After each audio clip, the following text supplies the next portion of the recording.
Good news can often get overlooked or buried by the negative in our everyday lives. So let's change that. I'm Adriana. And I'm Wyatt. We're just two ordinary people without any special qualifications or anything, trying to navigate life. We invite you to join us as we share wholesome stories, news articles of hope, and ideas about how we can all make the world just a little bit brighter.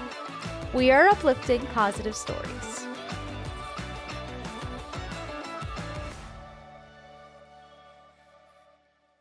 Welcome back to another episode of Uplifting Positive Stories. Thanks for joining us, everybody. It's good to be back. We're still in the middle of ours, a little bit slightly like a pause, a break in our busy season before gearing up for round two. Got some exciting things coming, and we've been watching some good shows lately. I believe it's kind of old news now, I think, but The Good Place, we really got into that. It's been on Netflix. Yeah, that's a really good show. It is. I feel like thus far has had some, it's got some like negative stuff in there, but overall I feel like it ultimately feels it's a really good feel-good show, and acknowledging the bad in the world and humanity, but also acknowledging the room for growth. I don't know, it's really good. Yeah, I highly recommend it. Yeah, if you're looking for a good feel-good show, it's usually really funny too. It's just one of those shows that just kind of makes you laugh and makes you smile, and yeah, it's really, really good. But yeah, and it keeps reinventing itself in fun and clever ways. It's true. And we haven't finished it yet, so we can't attest to if it ends positively, but I'm hopeful.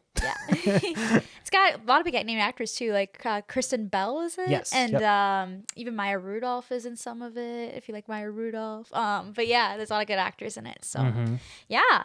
Well, today's episode is all about seizing the opportunity. So when you see an opportunity to do something, just not hesitating, just doing it. We've kind of talked about this before in the past, but I just have found a lot of stories like this where someone saw a way to be able to give to somebody or to be able to make somebody happy and decided to just take it, and had really cool responses to it and things that happened because they jumped on the opportunity. So yeah, it's going to be a good episode. Sounds good. Starting off in random acts of kindness, we're going to start with a story that is titled "Surprised a Stranger a While Ago and Ended Up Ugly Crying." Here we go.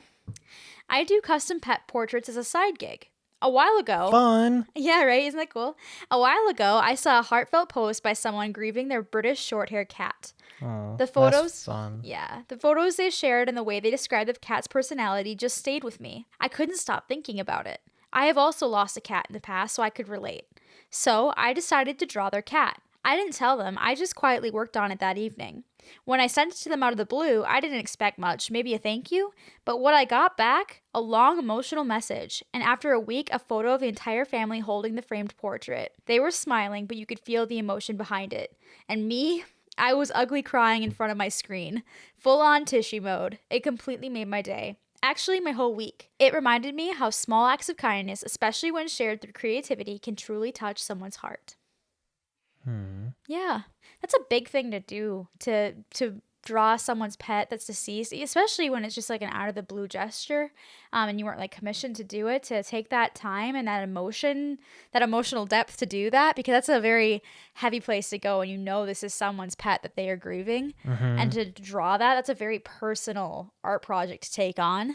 I can't even imagine like doing that as like a career, like some people do that full time and making art pieces based on pets and stuff. But for me, I'm so much of an empath that I feel like that would be really hard. I'd be like emotional the entire time I'm doing it, and that would be very hard. And so for this person to just decide to do that for that family, that's really, really cool.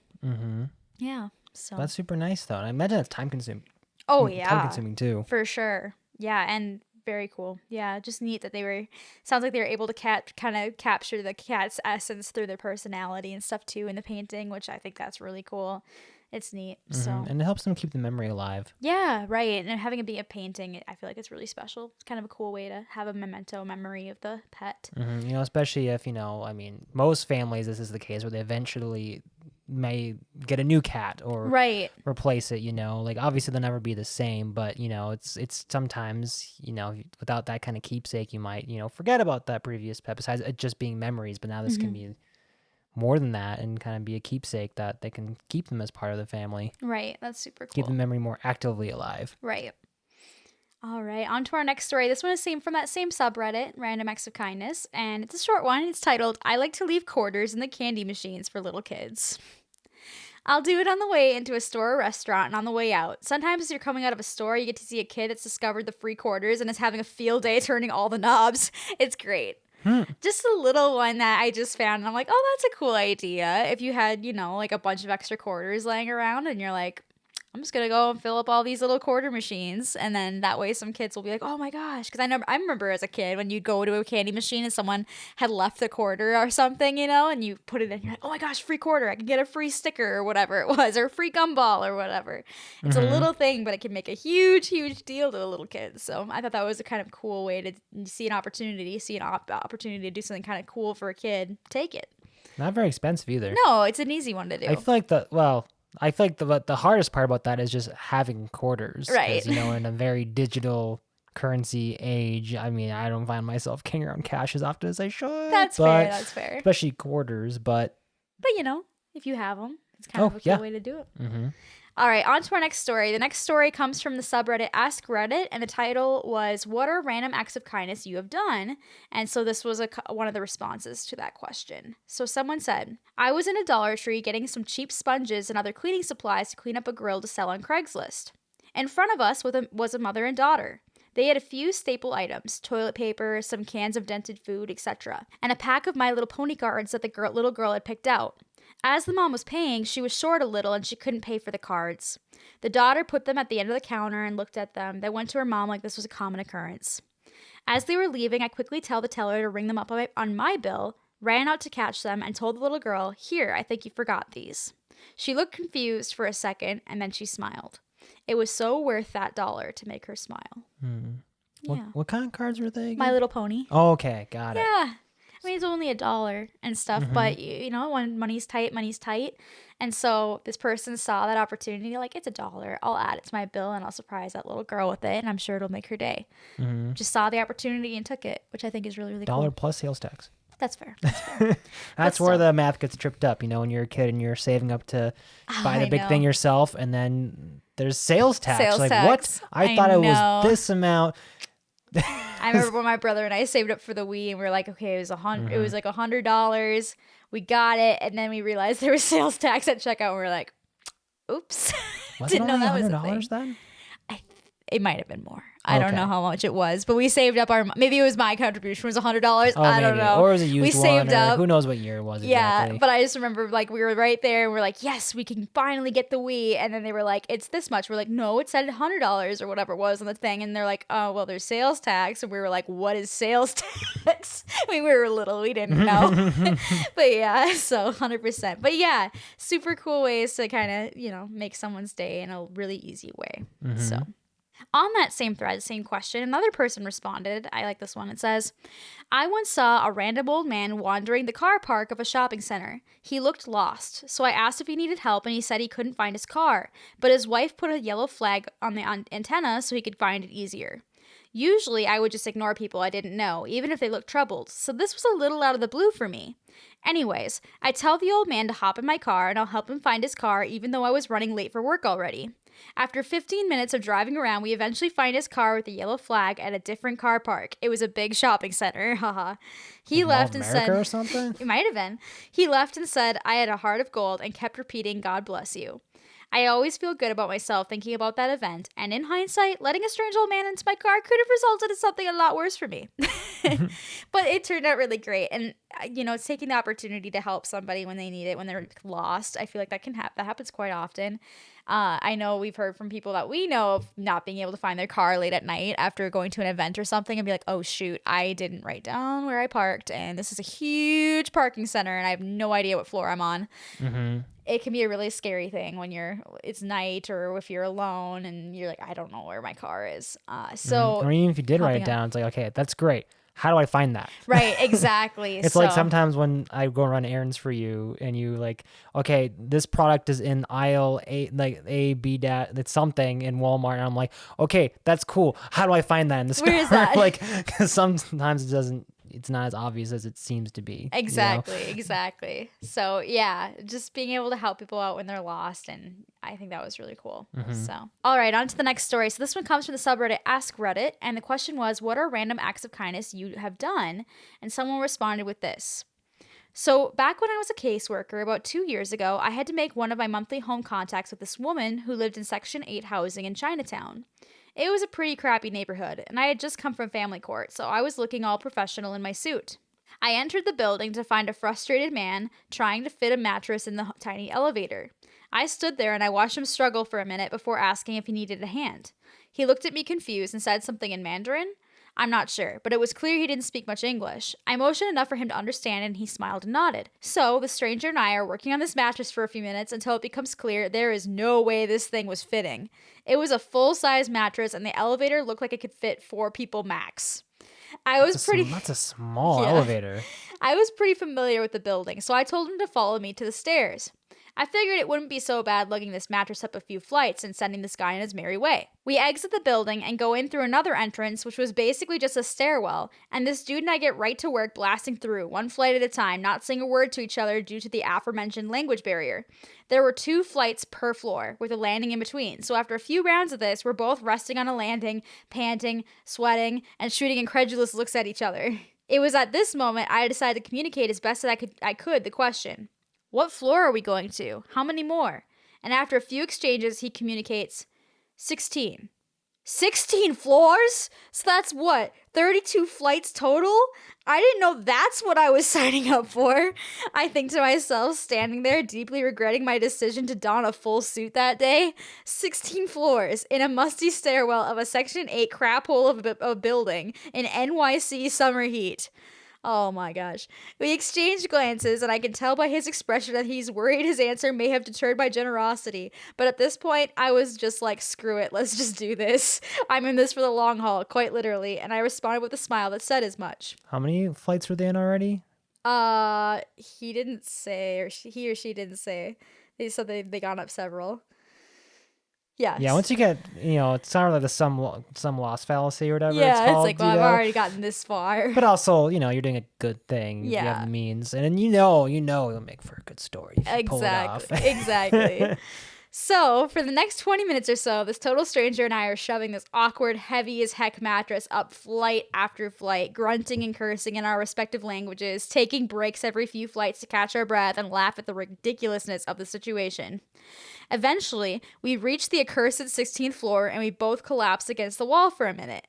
I helped him push the dang thing to his apartment door. We were both smiling and basking in the endorphin rush of it all. I gave him an awesomely appropriate mission accomplished high five before turning to leave, as I was already crazy late for my client. He seemed to say thank you, I think. I gave him a thumbs up and told him good luck before heading to my appointment, absolutely doused in sweat. To this day, that's hands down the best moment I've shared with a stranger, and definitely one of the greatest opportunities for kindness that has ever fallen into my lap. Some things go beyond language barriers. You're right. Hauling furniture. Upstairs. What a nice thing to do, to be able to take that opportunity and help that person out, because having to haul that up the stairs probably would have been impossible. Doing that 32 flights of stairs by yourself. So the fact that he or she took their time to do that in a full suit in the summertime, that's a lot, but they took the opportunity, and it sounds like they felt really good because they did that, and it's a happy memory now that they look back on and obviously share it on the Reddit story. So yeah, take that opportunity, because it can be a really great memory. And who knows, maybe it saved them having to make a trip to the gym. That's true too. That day. They got their workout in. There you go. Exactly. Made someone's day and got their workout in. Made some gains. All right, on to our next one here. This one's really crazy. This one is from that same exact subreddit, same question. This is what someone wrote. I posted this a while ago on a different thread. My story is not so much ridiculous, but it is incredibly lucky, and I don't think this kind of thing will ever happen to me again. So, I used to be an intern at a company in Reston, Virginia. My manager sent me to Target to pick up some items for the office. Right when I got to Target, it started to downpour. I am talking about full-on flash flood type of rain.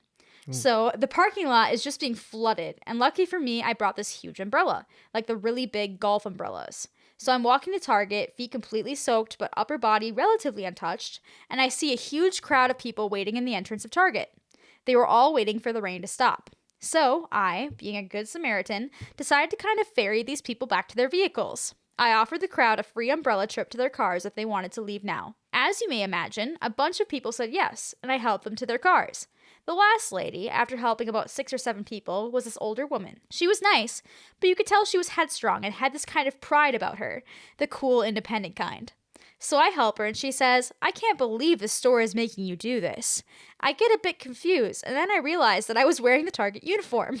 The company I interned at made us dress proper for work, and I just so happened to wear a red polo and khakis to work that day. I laughed and I said, "I don't work for Target." And I told her where I actually interned. We talked about my school and major, and I told her I was an IT major. And then she was like, "Oh, cool, computers. My son works at Yelp. Would you like a job?" And I was all like, yeah. It was more like, "Yes, ma'am." So I got her contact info and I sent her all my application stuff, resume, cover letter. Getting a bit curious, I Googled her name just to see who her son was. Maybe I'd see what he does. She said her son was the head of IT at Yelp. I found out that her younger son is the head of the IT and engineering department. Her older son is Jeremy Stoppelman, the co-founder and CEO of Yelp. I talked to her younger son, Michael, and I got an internship last summer in San Francisco at Yelp headquarters. It was just an incredibly lucky and unbelievable experience, 1 in a million chance, and this I can't make up.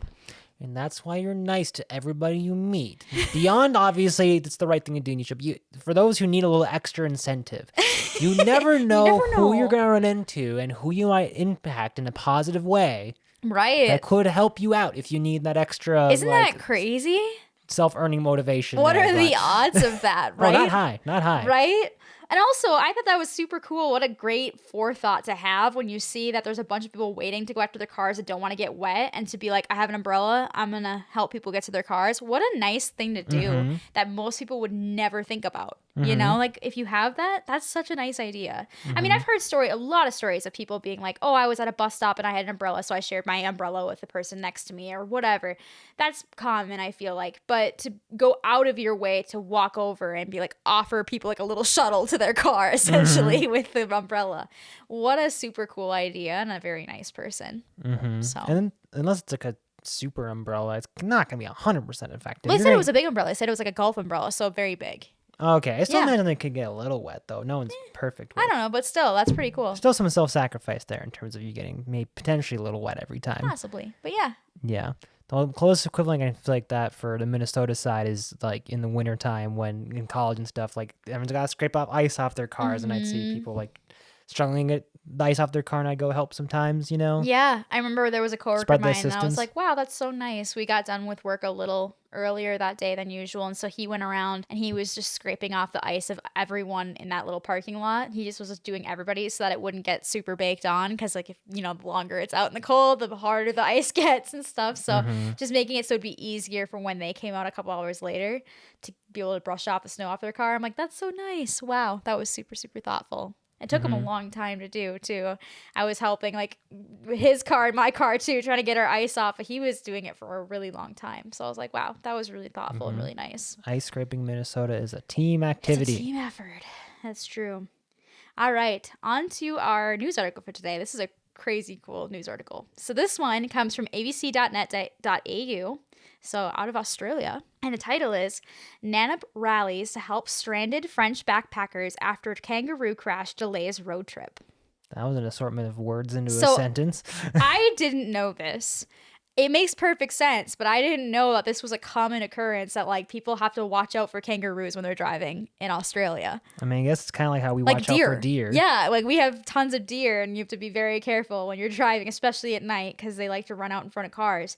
I didn't know that was a thing with kangaroos. I feel like kangaroos would be a lot more destructive than a deer, I would think. I mean, deer have antlers. True, but kangaroos are a little more aggressive, I feel. I don't know. I don't know. It's kind of like the idea of the other, like what you're not familiar with, kind of like how people in the South are freaked out by our bears, and we're like, what? Bears are chill. You have alligators. We're like, yeah, they're just alligators. Like it's about what you're used to. You know? So I imagine kangaroos is like they're alligators or bears, or I don't know. Fair. Maybe it's not entirely. You're from Australia listening, and you're like, no, you don't know what you're talking about. That's also very possible. But apparently, like, it's a very common thing, and they talk about this in the story, to get what's called a roo bar, which is like a bar that goes in front of your car to protect your car if you were to hit a kangaroo. I didn't know that. Goodness. So yeah. Anyway, so going on to the story now that we have some context. So a couple, Melina and Florian, were going on a road trip across West Australia, and they hit a kangaroo and found themselves stranded on the side of the dark road. It like totaled the front of their car. It was real bad. And then it was about 4 hours into driving. It was dark out when it happened.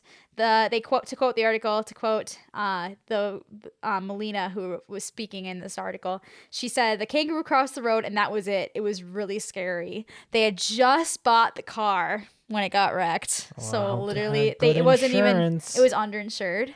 So they had nowhere to go. There was a couple living nearby, Kate and Craig Jenkins, who lived a couple kilometers away, and they were just like, okay, well, come on over. We'll take care of you until you can get back on your feet and get like your car fixed up. So they ended up staying with them for 23 days. This couple was just like, come on in. To quote the article, the couple spent Easter with the Jenkins family, attended local sports, and became fast friends with their Australian host family. In a town of about 1,500 people, it did not take long for word to spread about the stranded Frenchies, the couple. And yeah, they became kind of friends with these people that they were staying with and with the community that they were surrounding there. A bunch of people in the area, Nanup, really wanted to help them out. They had offers for donations to help them to fix their car. They had people that were offering them well wishes and lots of messages of love and stuff to these couples. So yeah. To quote the article again, Florian said when interviewed that he was blown away by the kindness of strangers. We have never met those people and they're just helping us. I think without this kangaroo, we would never know about Nanup. We were unlucky, but in this unlucky, we were lucky. Until the end of my life, for sure, I will never forget that. But apparently, when they hit the kangaroo, they were literally on their way to go buy a kangaroo bar for their car. Oh my gosh. Bar. So very unfortunate there. But the husband of the couple that were helping them by letting them stay with them was not a mechanic, but he was able to help fix the car up just enough that they could take it into a mechanic and get it fixed up the rest of the way eventually. But yeah, they stayed with them for 23 days and just did everything with them for a while, like a host family. What do you think are the odds that this will one day get made into some kind of inspired by true events comedy? Possibly. You never know. I give it a 25% chance. You never know. What's so funny is that I heard a kind of similar experience because I have a couple friends that are all over, I think it's New Zealand that they're in right now. And they've just been like backpacking and going across and just doing a ton of traveling. And it wasn't a kangaroo they hit, but they had some car troubles apparently, like really bad car troubles, and got stranded. And this family in New Zealand just took them in and they stayed with them for several weeks while they helped fix up their car and stuff, which is super cool. So when I saw this article at first, when I first saw the picture and stuff, I was like, that isn't an article about my friends, is it? So it was just crazy to see that there was more than one instance of this where a family was like, hey, you could stay with us and we'll take care of you until you can get back on your feet and have your car functioning again. That's so cool. Community just standing up for people, for strangers. And them having like the trust in both sides that they're gonna take care of them and not murder them, and that they're gonna be gracious guests and not murder them. Exactly. But yeah, and then it's super cool. Now they have a family that they can probably message, halfway across the world when they go home. That's just super cool that they made that connection with some random strangers. Just cool knowing that when traveling that there are a lot of really good strangers out there that'll help out when you need it. Not always, but there's a lot of great instances like this out there. So that's really optimistic to see. Yeah. And with that, we will end today's podcast episode. Thanks for joining us. Tune in next week for our next episode, which is all about engaging with others. There's going to be a lot of great stories lined up for that, and we hope you'll join us. And if you're watching on YouTube, make sure you hit that like and subscribe button or leave a comment. Let us know what feel-good shows you're watching or what good deeds you've done out there. We'd love some recommendations. Thanks so much for listening, and we hope you'll tune in next week. And stay positive.